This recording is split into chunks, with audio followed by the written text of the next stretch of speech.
Hi everyone, कैसे हैं? Good evening. सबका अच्छा से ख्याल रखिए, परीक्षा की तैयारी में जुट जाइए। देखिए, सीबीएसई ने आपके जो एग्ज़ाम की जो डेट थी दिया, उसमें इस बात को अच्छी तरह से ध्यान में रखा गया कि ताकि बच्चों का हर हालत में उसमें वेलफेयर हो सके। कहने का मतलब ये हुआ कि आपके डेट शीट में प्रॉपर गैप दिए गए हैं। तो वीडियो के थंबनेल देखने से आपको पता चल गया होगा कि आज का वीडियो इस चीज़ पर आधारित है कि हम कैसे प्रॉपर गैप का यूटिलाइज करें। देखिए, गैप जो दिए गए हैं उसका प्रॉपर यूटिलाइजेशन होना चाहिए। गैप का मतलब ये नहीं कि आज का पेपर हो गया तो 3 दिन का गैप है तो मौज मस्ती में समय को निकाल दें।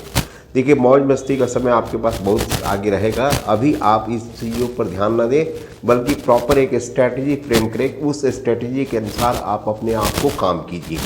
देखिए, 10th की परीक्षा जो है 26 से स्टार्ट हो रही है, जिसमें मुख्य पेपर जो है 27 अप्रैल को होगा। वो होगा आपका इंग्लिश लैंग्वेज एंड लिटरेचर। अगर हम 12th की बात करें तो साइंस स्ट्रीम में पहला जो पेपर है वो 7 मई को होगा, जो केमिस्ट्री का होगा। आज इन दोनों को मैं इस वीडियो के माध्यम से एक टिप एंड ट्रिक्स बताने जा रहा हूँ, जो कि प्रॉपर यूटिलाइजेशन आपको अपने एग्जामिनेशन के लिए हो सकेगा।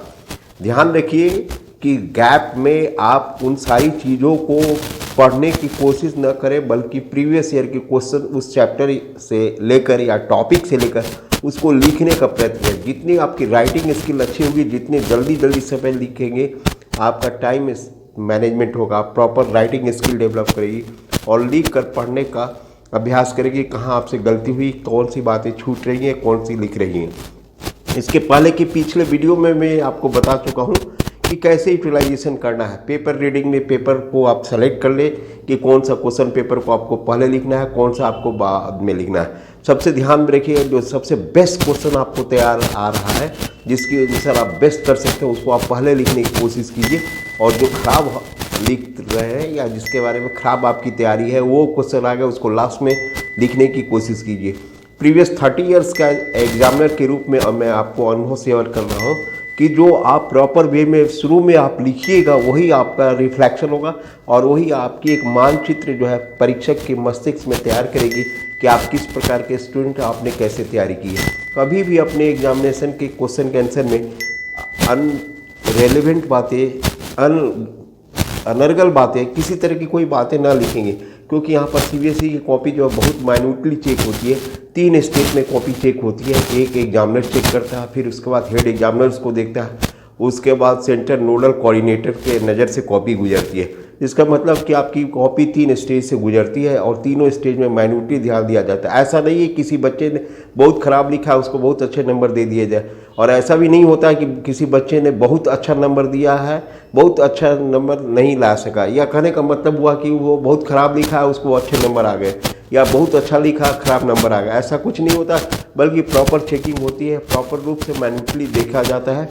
इसलिए मैं आपको इस बात को आगाह करना चाहता हूं कि आप अपने क्वेश्चन का आंसर जो है प्रॉपरली मैनेज करके लिखिए। देखिए, गैप का यूटिलाइजेशन कीजिए। खास करके जो 10th के बच्चे हैं, उनकी पहला पेपर जो है 27 को जो शुरू हो रही है, तो आज 23 हो गया, कल 24 हो गया, अब 24, 25, 26 आप सिर्फ इंग्लिश लैंग्वेज एंड लिटरेचर ही पढ़िए। प्रीवियस ईयर आए हुए क्वेश्चंस को सॉल्व कीजिए।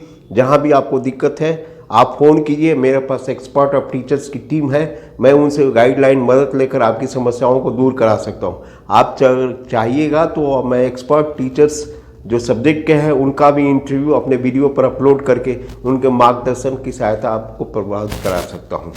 ये अलग बात है, ये आपके डिमांड के ऊपर निर्भर करता है। यदि आप ऐसा चाहते हैं तो आपको ऐसी सुविधा मिल सकती है। ये सिर्फ तभी होगा जब आप हमें मेल कीजिएगा या हमें व्हाट्सएप पर मुझसे बात कीजिएगा कि सर मुझे इस टॉपिक पर गाइडलाइन उपलब्ध चाहिए, तो मैं साइंस के अलावा और भी दूसरे सब्जेक्ट और टीचर्स का इंटरव्यू लेकर आपको गाइडलाइन प्रोवाइड करवा सकता हूँ। अब रही बात क्लास 12th की, तो 12th के बच्चे के लिए जो पहला पेपर है 7 मई को केमिस्ट्री, तो केमिस्ट्री में आप अच्छे ढंग से तैयारी कीजिए।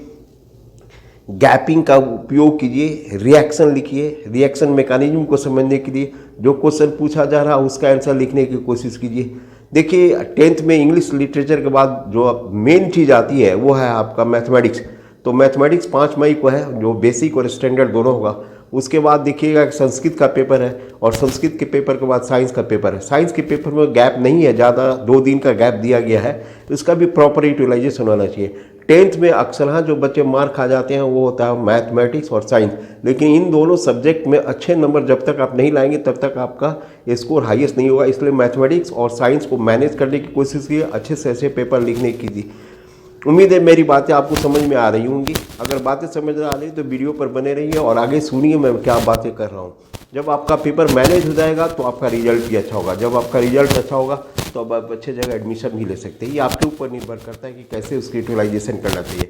खास करके उन बच्चों के लिए जो टर्म 2 से भयभीत नहीं हो, आज ये क्लियर हो गया कि आप परीक्षा में कोई संशय की स्थिति नहीं रहेगी। परीक्षा संपादित होगी, अपने समय पर ही होगी। जैसा डेट शीट में जिस समय का दिया गया शेड्यूल उसी डेट पर परीक्षा होगी। संशय की स्थिति किसी तरह की कोई नहीं है। सीबीएसई पूर्ण रूप से तैयार है अपनी परीक्षा लेने के लिए। सारे सेंटर पर सब कुछ तैयारी हो गई है, बस दिन का इंतजार है। कुछ दिन आपको अपने एग्जामिनेशन सेंटर पर जाना है और अपने परीक्षा को लिख देना है। अपने एग्जामिनेशन को जितना अच्छा से अच्छा होकर लिखने की कोशिश मैनेज कीजिए। उम्मीद है कि मेरी बातें आपको अच्छी लग रही होंगी। दूसरी बात महत्वपूर्ण यह है कि परीक्षा को देने के एक दिन पहले आप ज़्यादा तनाव ना लेंगे, ज़्यादा पढ़ने की कोशिश न कीजिए। आपने जो पढ़ लिया है रिलैक्स कीजिए, उसी को चिंतन कीजिए, मनन कीजिए, लिखने का प्रयत्न कीजिए, वो ज़्यादा आपको काम करेगा।